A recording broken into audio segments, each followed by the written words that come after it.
Hello प्यारे बच्चों, once again most welcome on physics by CP द गया। देखिए दोस्तों, आज से पहले वाले लेक्चर के अंदर हमने चैप्टर नंबर 18 जो प्रायिकता था, कक्षा 10 की बात कर रहा हूँ दोस्तों। कक्षा 10 की हमने गणित की पूरी सीरीज स्टार्ट कर रखी है। जैसा कि आप सबको पता है कि 30 जून को आपके 10th के बोर्ड पेपर है दोस्तों, मैथमेटिक्स का। ठीक है, क्लास 12 का बोर्ड पेपर हो चुका है। इसी का साथ ही दोस्तों हमने क्लास 10th का चैप्टर नंबर 18 जो चैप्टर था आपके प्रायिक था, उसका एक कंप्लीट सीरीज वाले वीडियो हमने 3 वीडियोस पोस्ट किए हैं, जिसके अंदर आपके जितने भी इंपॉर्टेंट क्वेश्चन हैं उन सबको लिया गया। इसके अलावा हमने अभी जस्ट एक वीडियो पोस्ट किया है जिसमें हमने कुल मिला के 3 सीरीज रही है, और चैप्टर नंबर 15 लिया है जिसमें हमने व्रत तथा व्रत से संबंधित क्षेत्रफलों को लिया गया है। ठीक है, जिसमें हमने व्रतखंड, त्रिज्याखंड, चाप की लंबाई इत्यादि संबंधित बहुत सारे प्रश्न पढ़े हैं। ठीक है दोस्तों, तो अब हम चैप्टर नंबर 17 को स्टार्ट करने जा रहे हैं दोस्तों, जिसका नाम है केंद्रीय प्रवृत्ति के माप। ये चैप्टर एग्जाम की दृष्टि से इम्पोर्टेंट इसलिए भी है क्योंकि ये कुल मिलाकर 6 अंक कंटेन करता है दोस्तों। पूरी 10th की मैथमेटिक्स में सबसे ज़्यादा अंक वाला पार्ट ये है। उसमें से एक पार्ट ये भी है दोस्तों जिसमें 6 अंकों के पार्ट 6 अंकों के प्रश्न आएंगे दोस्तों एक परीक्षा के अंदर। इसलिए और इनमें और इसलिए भी इम्पोर्टेंट हम कह सकते हैं कि इसके जो क्वेश्चंस होते हैं बहुत इजी होते हैं। इतने इजी होते हैं कि आपको अगर आपको फॉर्मूलाज पता है, आपकी अगर कैलकुलेशन हल्की सी स्ट्रॉन्ग है, आप इजीली इसके नंबर प्राप्त कर सकते हैं दोस्तों। तो हम इसी के साथ ही इस चैप्टर को स्टार्ट करने जाएंगे, जिसमें दोस्तों किन किन चीज़ों का समावेश करेंगे हम। सबसे पहली चीज़ है माध्य की बात करेंगे दोस्तों, जिसे हम समांतर माध्य भी कहते हैं, जिसे हम दूसरे शब्दों में औसत भी कहते हैं। इससे संबंधित प्रश्न पढ़ेंगे हम। माध्य निकालने की कुल मिलाकर 3 विधियां हैं दोस्तों। उन तीनों के बारे में विस्तृत अध्ययन करेंगे यहाँ पर। प्रत्येक विधि के हम कम से कम 2 क्वेश्चन को बोर्ड पर लेने की कोशिश करेंगे। साथ के साथ ही हम माध्यक का डिस्कशन करेंगे दोस्तों। ठीक है, माध्यक से संबंधित प्रश्नों को करेंगे। और जो अंतिम और लास्ट जो यहाँ पर जो टॉपिक रहेगा वो रहेगा दोस्तों बहुलक, और इनसे संबंधित देखिए 6 नंबर का अगर ये चैप्टर है तो इसमें से कम 2 प्रश्न आपके परीक्षा में आने वाले। ठीक है, एक प्रश्न आपके 2 मार्क्स का रहेगा, 2 अंकों का रहेगा। ठीक है, और एक प्रश्न जो आपके 4 अंकों का आएगा वो अथवा में होएगा। और सबसे लास्ट वाला क्वेश्चन जो आप कह सकते हो कि कुल मिलाकर आपके 30 प्रश्न आते हैं, तो जो 30वां प्रश्न है वो माध्य, माध्यक और बहुलक से संबंधित होगा, जो 4 अंकों का प्रश्न होता है। और इसके बारे में हम चर्चा करें तो दोस्तों देखिए, सबसे पहले हम बात करते हैं माध्य की। हम इसी के साथ ही वीडियो को स्टार्ट करते हैं। और जो भी स्टूडेंट्स वीडियो में नए हैं, हमारे चैनल पे पहली बार आए हैं दोस्तों, चैनल सब्सक्राइब करें, और जितने भी आपके 10th क्लास के स्टूडेंट्स हैं उनको शेयर करें, ताकि उनके लिए ये वीडियोस फायदेमंद रहें और 30 तारीख को जो उनका मैथमेटिक्स का पेपर है उनमें उनको कुछ ना कुछ लाभ प्राप्त हो सके। ठीक है दोस्तों, अगर आप 10th क्लास के स्टूडेंट नहीं भी हैं तो दोस्तों प्लीज़ इसको 10th क्लास के स्टूडेंट्स को फॉरवर्ड कीजिए, ताकि उनके काम आ सके, ताकि हमारी मेहनत उनके लिए सदुपयोगी हो दोस्तों। बिकॉज लॉकडाउन है, आपको पता है कि कई स्कूल वगैरह जा नहीं सकते हैं, बट स्टडी के लिए हमारा चैनल फुल सपोर्ट करने को तैयार है दोस्तों। ठीक है, तो इसी के साथ ही वीडियो को स्टार्ट करते हैं दोस्तों। सबसे पहले इसके अंदर नाम आता है दोस्तों जो है समांतर माध्य। क्या है, फर्स्ट टॉपिक बात करें, समांतर माध्य होता क्या है। समांतर माध्य जिसे औसत भी कहा जाता है। क्या कहा जाता है? औसत भी कहते हैं। अब ये औसत होता क्या है? औसत की बात करें तो उसका जो मूल सूत्र रहेगा वो रहेगा राशियों का योग बटा राशियों की संख्या। जैसे कहने का मतलब ये है कि आपको कोई भी डाटा दे दिया, मान लेते हैं कि कक्षा के अंदर 5 स्टूडेंट्स हैं। कितने स्टूडेंट हैं? 5 विद्यार्थी हैं, और प्रत्येक विद्यार्थी को अंक मान लेते हैं हम 100 में से। प्रत्येक अंक, एक विद्यार्थी के 55 अंक प्राप्त होते हैं, उसके प्राप्त अंक 55 है। एक विद्यार्थी है, उसके प्राप्त अंक 45 है। तीसरा विद्यार्थी है जिसके प्राप्तांक 40 है। एक विद्यार्थी जिसके प्राप्तांक 80 है, और एक विद्यार्थी है जिसके प्राप्तांक 90 है। तो आपसे ये प्रश्न पूछा जाता है कि कक्षा के 5 विद्यार्थियों का औसत अंक कितना है। ठीक है, तो औसत अंक प्राप्त करने के लिए ये हमारे पास में कितनी राशियाँ होगी? 5 राशियाँ होगी। 1, 2, 3, 4, 5। अब पांचों राशियों के लिए जब हमें इसका औसत या माध्य प्राप्त करना है, तो माध्य का साधारण सूत्र क्या है? हम लिख सकते हैं औसत या समांतर माध्य। चलो हम इसको औसत ही लिख लेते हैं दोस्तों। औसत बराबर हो जाएगा राशियों का योग बटा राशियों की संख्या। अब राशियों का योग करेंगे आप तो क्या प्राप्त होने वाला दोस्तों? सबको ऐड कर लीजिए। और हम देखिए दोस्तों यहाँ पर कोशिश ये करेंगे कि हमें इन अंकों को अलग से लिखकर ना तो जोड़ना पड़े ना ही गुणा करना पड़े। हम मोस्टली कैलकुलेशन को अपने माइंड में ही करने की कोशिश करेंगे, ताकि आपका रफ पेज भी, पहले देखिए तो रफ पेज का कोई हमारा कोई इश्यू नहीं एग्जाम है, बट ये है कि मोस्टली छोटी छोटी कैलकुलेशन को अगर आप आपके माइंड में करना सीख जाओगे तो मैथमेटिक्स आपके लिए ईजी हो जाएगी। ठीक है, तो हम इसको ऐड करते हैं दोस्तों। इकाई अंक देख लो, 5 5 और 5 10 हो गया, 10 और पीछे 0 है, दैट्स वाई यहाँ पे 0 आ गया, और हमने हासिल का लगा दिया एक कैरी चला गया यहाँ पर, 9 और 1 10, 10 8 18, 18 4 22, और 22 और 4 26, और 26 और 5 हो जाते हैं 31। तो कितना हो गया दोस्तों 310। ये तो होगा राशियों का योग। और राशियों की संख्या कितनी है दोस्तों, आपको पता है यहाँ पे राशियों की संख्या 5 है, दैट्स वाई हम बटाम 5 लिख देंगे। ये आ गया 5। जब आप इसमें डिवीजन करते हैं, भाग लगाते हैं, इसको भी हम अलग से नहीं करना चाह रहे दोस्तों, यहीं पे करेंगे इसको। 5 6 30 और लास्ट में बच गया 10। तो 5 की टेबल में 10 कितनी बार आता है, 2 बार आता है, दैट्स वाई हमारा जो औसत होगा, या हम कहें 5 विद्यार्थियों का औसत प्राप्तांक कितना रहेगा, वो रहेगा दोस्तों 62। तो ये एक औसत से संबंधित साधारण प्रश्न है, जिसको हमने आज अगर हम बात करें प्रीवियस क्लासेज की, तो कक्षा 8 में भी इनके बारे में पढ़ा है, कक्षा 9 में भी इनके बारे में पढ़ा है, और कक्षा 10 में भी इससे संबंधित प्रश्न पूछे जा सकते हैं। ये प्रश्न मोस्टली 1 नंबर का प्रश्न होता है, इतना छोटा प्रश्न है, आपसे 1 अंक में पूछा जाएगा। अब बात करते हैं इससे संबंधित समांतर माध्य से संबंधित और अन्य प्रश्न कौन कौन से हो सकते हैं। ठीक है दोस्तों, हम आते हैं हमारी प्रश्नमाला 17.1 पे। ठीक है, तो 17.1 का जो पहला प्रश्न दिया है दोस्तों, वो है यदि एक कक्षा में गणित विषय के 10 विद्यार्थियों का प्राप्तांक। देखिए दोस्तों, ऐसा ही प्रश्न है यहाँ पर, जहाँ पर 10 राशियाँ दी गई है, 52 75 40 70 43 40 65 35 38 52। ठीक है, कुल मिला के आपके यहाँ पे 10 विद्यार्थियों के प्राप्तांक दे रखे हैं, इनका औसत अंक ज्ञात करना है, जिसे हम समांतर माध्य भी कह सकते हैं। ठीक है दोस्तों, तो सिंपल ये फॉर्मूला लगाएंगे आप, राशियों को बेटा राशियों की संख्या, कोई दिक्कत नहीं होनी चाहिए आपको। प्रश्न संख्या 2 की बात करते हैं। एक विद्यालय में सहायक कर्मचारियों का मासिक वेतन, ठीक है, मासिक वेतन दे रखा है दोस्तों, यहाँ पे कुल मिला के 4 कर्मचारी है, तो इनका भी समांतर माध्य निकालना है, यहाँ पे भी कोई दिक्कत नहीं होनी चाहिए। अब बात करते हैं प्रश्न संख्या 3 में। तो प्रश्न संख्या 3 में क्या है, देखिए दोस्तों, मैं इस प्रश्न को सामने लिख देता हूँ, इसको इरेज कर देते हैं।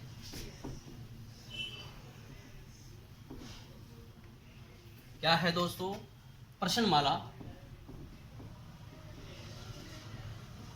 17.1 का प्रश्न संख्या हम 3 की बात करें दोस्तों। प्रश्न संख्या 3 क्या है, यहाँ पर जो हमारे को राशियाँ दी गई है वो है 3 यदि 3 4 8 5, उसके बाद दिया x,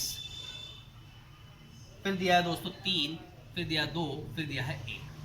अब यहाँ पर क्या होगा दोस्तों, यहाँ पर औसत दिया गया होगा। हमारे राशियाँ कितनी दोस्तों, 1 2 3 4 5 6 7 8। इन 8 राशियों का जो औसत दे रखा है वो दे रखा है दोस्तों 4। यदि इनका औसत, यदि 3 4 का औसत कितना हो, 4 हो, तो x का मान ज्ञात कीजिए। हम क्या करेंगे, सीधा साधारण हमारा जो सूत्र रहेगा वो क्या रहेगा, औसत बराबर राशियों का योग। हमें सूत्र लिखना अनिवार्य है दोस्तों, सूत्र अनिवार्य रूप से लिखना है, राशियों का योग बटा राशियों की संख्या। तो यहाँ पर औसत कितना है दोस्तों, औसत है 4, तो हम औसत की जगह रखेंगे 4। राशियों का योग करना है, तो 3 + 4 + 8 + 5 + x + 3 + 2 + 1। राशियाँ कितनी है दोस्तों, 1 2 3 4 5 6 7 8। तो हमने राशियों की संख्या लिखकर नीचे लिख दिया दोस्तों। अब हमने 8 का क्रॉस मल्टीपल किया, 8 चौक 32 हो जाता है दोस्तों, 32। यहाँ हम इसको संयोजित कर लेते हैं, मीन्स जोड़ लेते हैं या संकलित कर लेते हैं। तो जोड़ने के बाद 3 और 4 होगा 7, 7 और 8 15, 15 और 5 20। x नहीं जुड़ेगा दोस्तों, x को बाद में प्लस करके लिख देंगे हम। ठीक है, 20 + 3 हो जाएगा 23, 23 और 2 हो जाएगा 25, और 25 और 1 हो जाएगा 26। तो हमें मिलेगा दोस्तों 26 + x। ठीक है, क्या, और 8 को तो हम उधर भेज चुके हैं। ठीक है, हमें निकालना है x, तो 26 को पक्षांतरित करेंगे। जब 26 बराबर के उस तरफ जाएगा, क्योंकि ये यहाँ पर संबंध कैसा रखता है, प्लस का संबंध रखता है।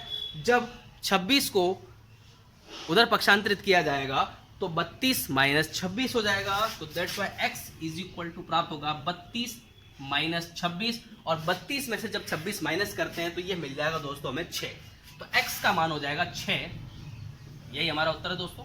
ठीक है, तो अच्छे समझ में आएगा दोस्तों ये वाला प्रश्न। ठीक है, ये क्वेश्चन मोस्टली पूछा जा सकता है क्योंकि इससे पहले वाले क्वेश्चन जो से साधारण समांतर माध्य या औसत निकालने हैं उनसे संबंधित प्रश्न कम से कम पूछे जाते हैं दोस्तों। वो 8th लेवल के क्वेश्चन है, उससे वो क्या पूछेंगे आपसे। ठीक है, मोस्टली वो 6 क्लास में भी ऐसे क्वेश्चन आ जाते हैं। ठीक है, एक्स की वैल्यू यहाँ पे 6 हो जाती है, ये फिर भी पूछा जा सकता है। यहाँ पे कोई भी एक अज्ञात राशि या कोई भी अचर दे देगा आपको एक्स वाई जेड, उसका मान पूछ लेगा। ठीक है दोस्तों, अब बात करते हैं अगले प्रश्न की।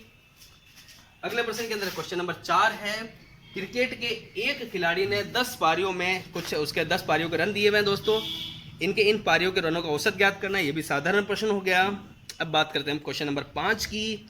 तो क्वेश्चन नंबर 5 में, एक मासिक परीक्षा में 10 विद्यार्थियों के अंग्रेजी में प्राप्त निम्न अंकों का समांतर माध्य ज्ञात कीजिए। वहाँ पे भी आपके कुल मिला के 10 विद्यार्थियों के प्राप्तांक दे रखे हैं, जिनका हमें साधारण रूप से राशियों का योग बटा राशियों की संख्या करके उसका मान निकालना है। प्रश्न संख्या 6 है दोस्तों। यहाँ पर विद्यालय के पुस्तकालय में 10 दिनों में छात्रों को दी गई पुस्तकों की संख्या निम्नलिखित है, इसका भी औसत ज्ञात करना है। कोई विशेष प्रश्न नहीं है यहाँ पर दोस्तों। क्वेश्चन नंबर 8 देखिए। तो क्वेश्चन नंबर 8 क्या है, 5 संख्याओं का औसत दे रखा है 18।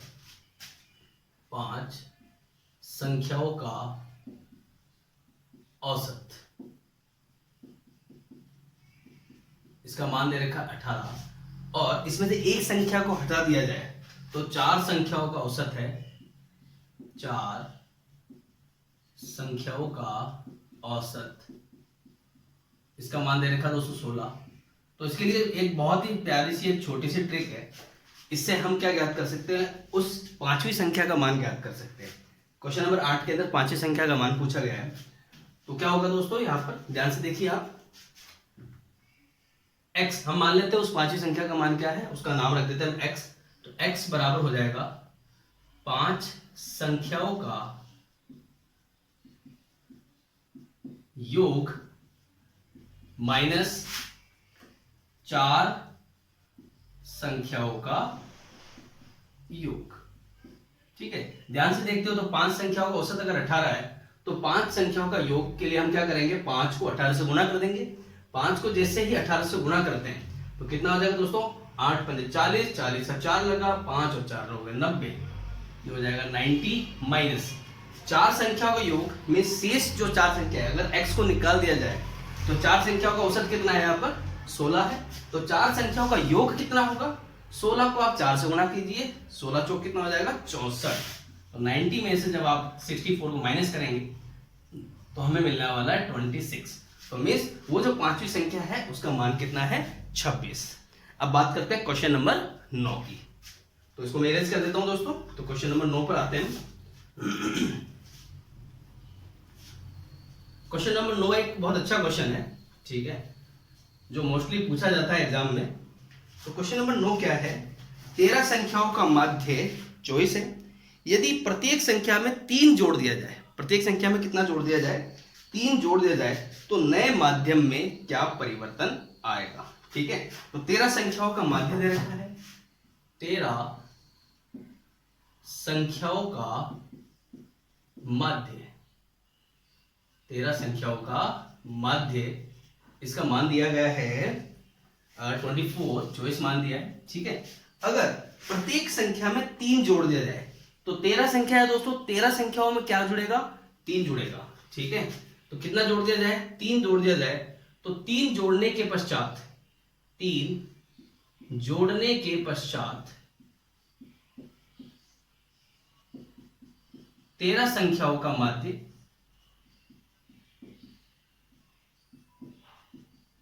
तो ध्यान से देखना दोस्तों इसको, 13 संख्याओं का माध्य है 24।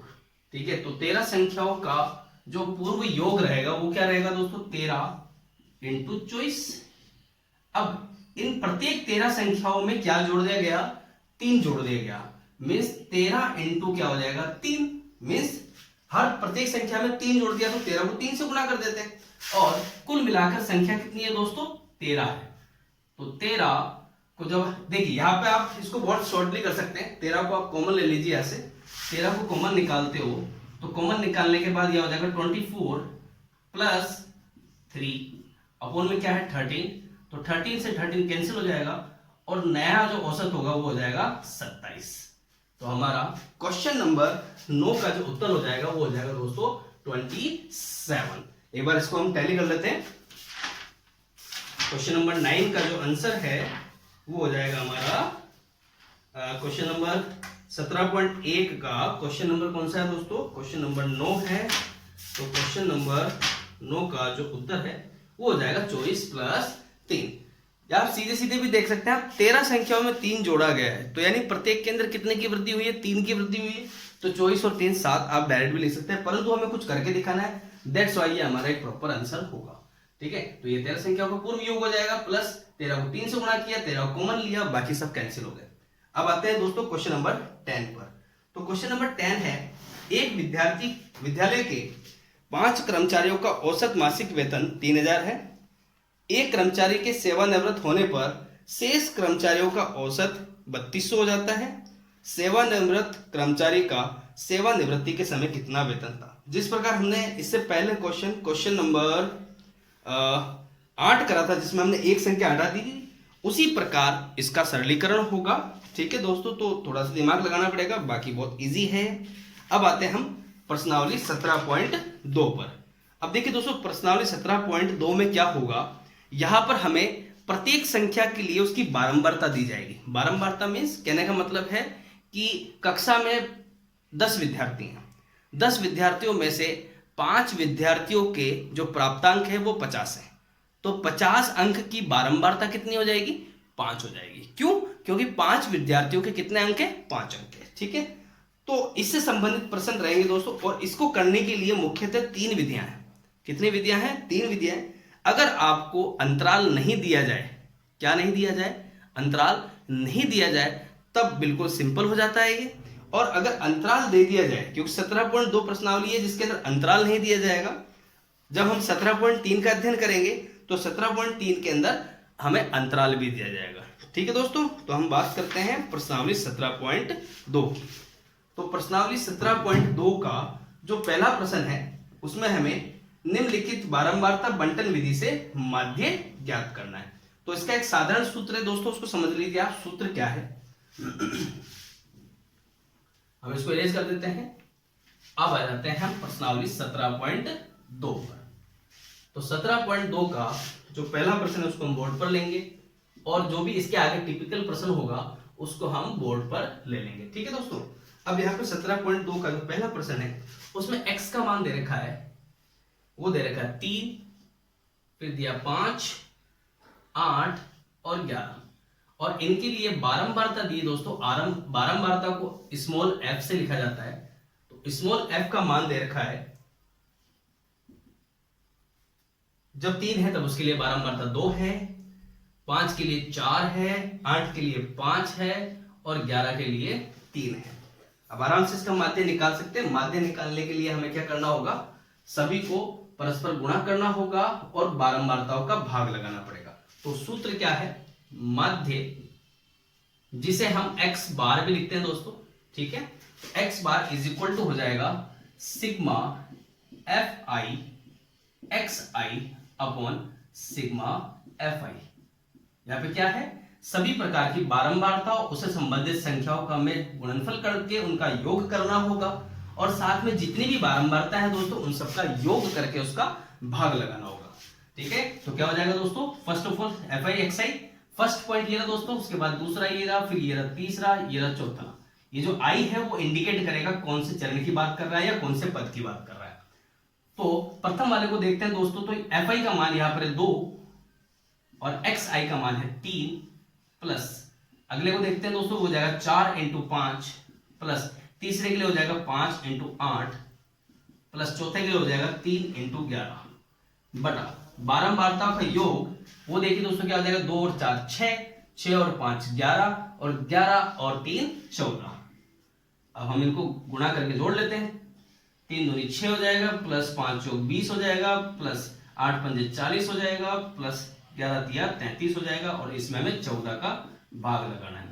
तो सबको जोड़ लेते हैं दोस्तों, कितना हो जाएगा, 3 और 6 9, और यह देखते हैं कितना हो जाएगा, 2 2 और 4 6 और 6 और 3 9 हो जाएगा, तो 99 बटा हुआ 14, ये हमारा आंसर हो जाएगा।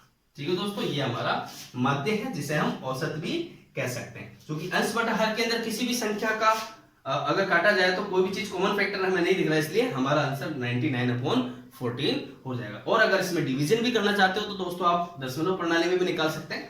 तो क्या हो जाएगा इसका, जब आप 99 में 14 का भाग लगाएंगे तो कितना हो जाएगा दोस्तों, 14 पंजे हो जाएगा 70, और 14 छक्के हो जाएगा दोस्तों यहाँ पर 84, और 14 सत्ते हो जाएगा हमारे पास में 98।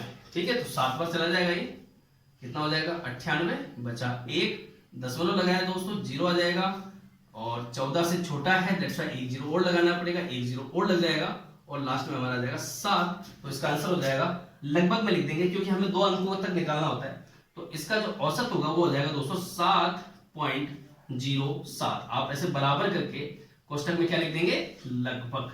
क्यों, क्योंकि बटा में जो संख्या है वो 7 आएगी दोस्तों, ध्यान से देखोगे तो 2 × 7 होगा, और जब किसी संख्या में 7 का भाग दिया जाता है तो अशांत दशमलव प्रसार प्राप्त होता है। तो 7.07 इसका लगभग आंसर आ जाएगा। तो 17.2 के पहले प्रश्न का हम आंसर देख लेते हैं। 17.2 का पहला प्रश्न का उत्तर है 7.07। आप 99/14 भी लिख सकते हैं। ठीक है, इसके साथ ही हम इसका एक प्रश्न का और अध्ययन कर लेते हैं जो थोड़ा सा डीप है। हम बात कर लेते हैं क्वेश्चन नंबर 7 की। ध्यान देना दोस्तों, क्वेश्चन नंबर 7 क्या है।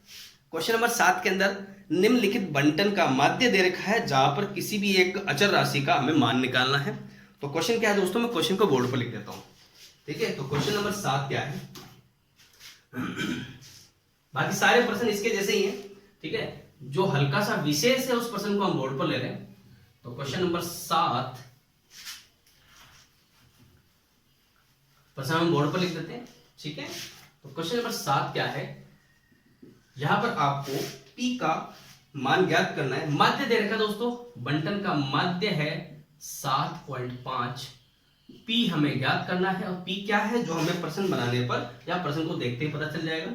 इसमें X का मान दे रखा है दोस्तों 3, 5, 7, 9, 11 और 13, और बारंबारता का मान दे रखा दोस्तों F का मान, F जिसे हम फ्रीक्वेंसी बोलते हैं और हिंदी के अंदर उसको बारंबारता कहा जाता है। 6, 8, 15, P 8, 4।